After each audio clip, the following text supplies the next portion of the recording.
समापन की ओर धीरे धीरे चलते हैं।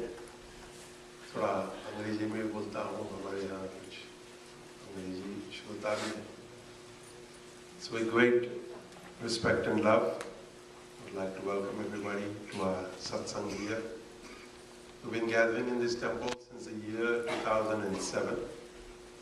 And as I said earlier, when we first began in 2007, we had so many monks here from India. We had a lack of space on the stage. It was a great occasion. We had all gathered. We had spent some days together in our ashram upstate, New York. Company of holy men, people who have dedicated their life to the purpose of why am I a human. As Swamiji just shared, and I think Arun just shared earlier, simply having wealth, simply having possessions of the world, we all realize that it's fine, it's good, but it doesn't give me peace. As Guru Baba Muktananda often reminded us, no matter how comfortable the bed, no matter how comfortable the sofa, no matter how comfortable anything is, at the end of the day we leave everything and go inside to sleep. So that means real rest is found inside myself, not outside, not anywhere else, but within my own being. So he said, meditate on yourself, honor yourself, worship yourself. God dwells within you as you. This was his message wherever he went. He encouraged everybody to find time, minimum of 30 minutes, at least an hour every day, to just sit.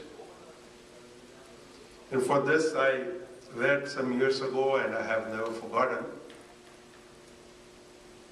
a quote by Swami Chinmayananji. He said, sit alone in your own company. If you don't enjoy your own company, why inflict it upon others? Beautiful.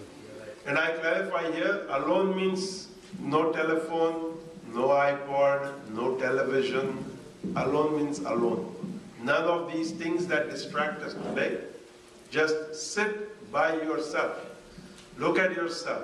Think of the thoughts that take place within you and what all that is going on within you. Learn to honor that divinity, that truth that dwells within you. Worship that divinity, that truth. Because unless I learn to see the divinity within myself, I will not see it somewhere else. Therefore, Adi Shankara says, Drishtim Jnanamayam Kritva Pashyed Brahmamayam Jagat. How will I see the world as filled with consciousness? Only when I have recognized that truth, that consciousness inside of my own heart. Who do we call a saint, a holy man, a sadhu in India? Not somebody who's doing charity, not somebody who's doing external things, but one who, as the Gita says, Brahmavit Brahmaiva Bhavat. Having studied about the Absolute, about Brahman, about that divinity, that individual is now established in the experience of I am Brahman, I am the Absolute. He or she cannot be shaken. He is established in that. His foundation, his roots are firm, are steady. Each one of us must make this effort, put forth this effort. Even as we live our life, do our duty in society, whatever it is, as Swamiji was just sharing, it is our duty to make sure that such places of worship, of satsanga, continue to exist. Because ultimately, where do we go? I often ask a question. I joined Baba Muktanandaji full-time at the age of a little over 15. I had just finished my 11th grade. I was getting ready to go to engineering. And he said, if you want to live with a sadhu, what use is engineering? So somehow I ended up with him. I never left. But in those few years that I lived with him, I noticed that people came. Rich people, people from US, Europe, Australia, India, other parts of the world. Nobody ever came and said, Baba, I am happy. Everybody always came with a problem. You might say it was a small problem, a big problem. Each one perceives his or her problem in his or her own way. But everyone came with something and wanted a solution. A sage gives his solution according to the inspiration he receives. But sometimes the individual does not like the solution that is given. So they would tell Baba, think about it, I'll come back. Because this answer did not suit me. Of course, they didn't say that, but the thought process was that, Baba, your answer doesn't work for me. So you come back to the sage 2, 3, 5 days later, you ask him your question. He's already forgotten because he's moved on. When you ask your question, you're excited that maybe I'll get a new good answer that will be to my liking. And you find that he gives the same answer. Now you cannot tell him again, Baba, think about it further, think about it better, think about it. You have to say, Baba, is there any other choice? His favorite mantra was Bahut Acha. Very good. Anybody went to him, he would say Bahut Acha. And people interpreted that according to how it worked for them. And truly a saint, why we go to satsanga? Vedanta tells us the very first quality to be developed in a seeker is Nitya Anitya Vastu Viveka. We listen, we listen, we listen. It takes time, I accept. It doesn't happen overnight. You decide what is real, what is true, what will stay with me, what is unreal. Swamiji just shared a wonderful thing. One housewife gathers things of the world, possessions, things. One housewife, having studied the Upanishads, remembers the conversation between Yama and Nachiketa and thinks, I don't know if I will be here tomorrow. So in Maharashtra, a saint says, Ashaswata Sangraha Konaka. Who wants to collect all these things that will perish tomorrow anyway? So often when we come to hear satsang, we hear about God, we hear about truth, we hear about divinity. Recently I read a story. A king has these questions. Where is God? How do I find God? What does God do? Where is God? How do I find God? And what does God do anyway? Question many of us have at different times of our life. Ministers are worried, how do we answer these questions? So the young son of the minister says, take me to court, I'll answer these questions. Simple. So he goes to court. He says to the king, it is a tradition that when a guest comes to your court, you welcome him. The king says, okay, what would you like? He said, I would like a glass of milk with sugar. So they bring a glass of milk with sugar, and he begins to look at it. He says, King, I asked for a glass of milk with sugar. I don't see the sugar. The king laughed. He said, the sugar has been stirred into the milk. Taste it, you will see that it's sweet. The little boy laughs. He says, oh king, where is God? God is in every single molecule, every single cell, every single atom of this universe. Just like sugar is mixed in this milk and I cannot see it. But yet when I taste it, I know it exists. If I look around everywhere in this world, as Baba Muktananda said, God dwells within you as you. When we come to that realization, when we come to that understanding, we don't have to seek Him anywhere, we don't have to look for Him anywhere. You'll find that He is already there in everything that is taking place in life. So King said, okay, then how do I find God? Boy said, I want a cup of yogurt or a cup of cream. So King says, okay.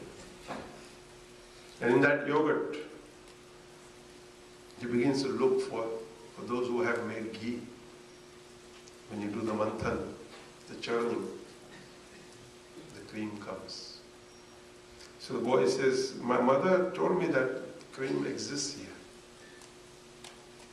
The king says, but there is something that has to be done. Effort has to be put forth to get that. You can't just find it. The boy laughs. He says, King, you want to find God? Then do sadhana. And Swamiji said, sit. You take 10, 20, 30 years to become a doctor, to become an engineer, to become a lawyer. He says, but when you come to do sadhana, you say, Panditji, can you do something quick? Can you find out, ek mala mein kaam ho jayega? Many years ago, a young man came, he said, I want Diksha, but who should do jap, Panditji or me? I said, depends on who wants the benefit. He said, I. So I said, then you have to do it. So in the same way, the young man said, O king, put forth effort. Have satsang, have conversations, have samvad. Discuss further. What is Upanishad? Upanishad, to sit near the Guru and listen. That's why when Swamiji said we should have such big programs, I recommend that we have regular programs, everyday programs. That through Hindu Center and through all of the Swamijis, we make a roster every 7 days. Swamijis come here to the US all the time. Summer, spring, winter. So you say, okay, everybody. We have an ashram in Mumbai, Premkodi ashram. There are some Swamijis for years are booked at a certain period, for a certain week or 10 days. And they know that these 10 days are I have to go to Premkodi ashram. And they arrive. And we sit, satsang happens. Satsang takes place. So King said, okay, third question, what does God do? The story has a different answer, but I like the answer I read. Shortly after that, Swami Chinmayaji. He's talking to young children. He's talking about Lord Krishna. Swamiji says, what color is the cow? Somebody says black, somebody says brown. Somebody says the cow is either black, the cow is either brown. What does the cow eat? The cow eats green grass. The black or brown cow eats green grass. What color is the milk? White. Somebody said that's what God does. A black or brown cow eats green grass and gives out white milk. Now, can any of you do that? Simple question. You think you are so great? You have a degree, you have PhD, you have MA, double MA, triple MA, BA, MA, and so on and so forth. Can you take a black or a brown cow that is created by you, not created by God? Give it green grass and tell it to give white milk? We consider ourselves very advanced. We consider ourselves. But in the Gita it says, Sarvadambha Parityagi. Sages tell us, ask yourself, what is it that you are starting that is new, that is different? Give up this thought, this idea that I am starting new. Something always existed, it exists now, it will exist later. Maybe the form changes. We have taken water that has been created by nature, by God. And this simply says purified water. And we as stupid consumers, sorry for that, buy this. It is simply that which has been created by God, put in a plastic bottle created by humans and sold. And we buy it for, I don't know, $1 or $2. Nature gives it for free.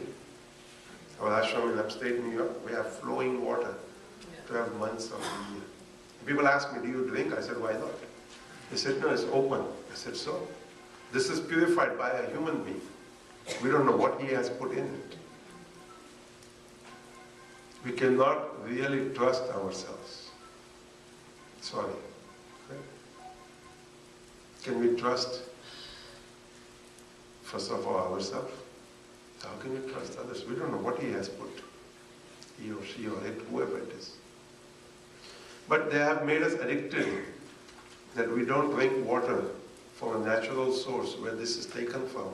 We only think this is water. Then what is that? We have corrupted our own mind, we have corrupted our own senses. The simplicity of life has gone.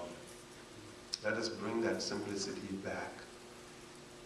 That is what we need to do. When we come here, when we look at any of these forms, whether it's Radha Krishna, whether it's Shivji, whether it's Ram Darbar, it once again tells us to look within and find and connect to that divinity, to that truth inside. Meditation is simply that. Sit quietly, find a quiet space in your own home. Sit in the same place, in the same clothes, every day, every day, every day. Make a habit, make a practice. Just sit. And I guarantee you that if you make that fixed time every day of your life, minimum 15, 30 to 60 minutes, okay, you will go to sleep because that's the tendency of the mind. At least first start to sit. The very first thing you will become aware of, I have thoughts. At least you've become aware of that you are having thoughts. And Swamiji said we have sattvic thoughts, we have rajasic thoughts, we have tamasic thoughts. So let's eliminate the tamasic thoughts. Let's eliminate the dark thoughts. Let's eliminate thoughts that are not uplifting. Ado gachanti tamasa. Where does the tamo guna take us? It takes us down. It takes not only us, it takes everyone down. Madhye tishtanti rajasa. A person who is very active, whose qualities are rajasic, is in the middle. He's neither up, neither down. He's stuck. He's running. The Gurus ask us, going where? I don't know. Wherever he's going, wherever he's going, wherever they are going, that's where I'm going. But really, where? Urdhvam gachanti sattvastha. When life starts to become pure, as Swamiji said now, from the 1st of October to the 11th of October, for 11 days this year, we'll have the festival of Navaratri. We'll worship the Devi as Mahakali, Mahalakshmi, Mahasaraswati. Mahakali, one who takes away the ignorance, the darkness. Mahalakshmi, who bestows abundance in our life. Mahasaraswati, who gives us the illumination, the knowledge, the wisdom. What should I do with my life? Whatever. The purpose of being human. So, I'm sure that with 4 Panditjis here, you'll have a wonderful Navaratra. But find time to come and sit. Find a corner. Whether you chant with them, whether you don't chant with them. Bring your own mala, do your own japa. Sit. A place where puja, satsang happens constantly has its own vibrations. And when you come in there, your own vibrations are amplified. So sit. They will do their thing. And prasad is always served. Prasad, that's the best part of a mandir or an ashram. In our ashram, we have made it very simple. Morning puja, breakfast. Noon puja, lunch. Only in the evening it's dinner and then evening puja. Because we eat dinner every day. Otherwise, you want your food, you got to go to the temple first. Say hello, namaste, do some part, and then only you get prasad. All things are taken care of. Somebody asks, animals live, creatures live, so many kinds of organisms live upon this earth. Does any of them worry about its next meal? You work 8 hours a day, sometimes overtime, 10, 12 hours a day, 1.5 paycheck. And still you worry after working 8 to 10 to 12 hours.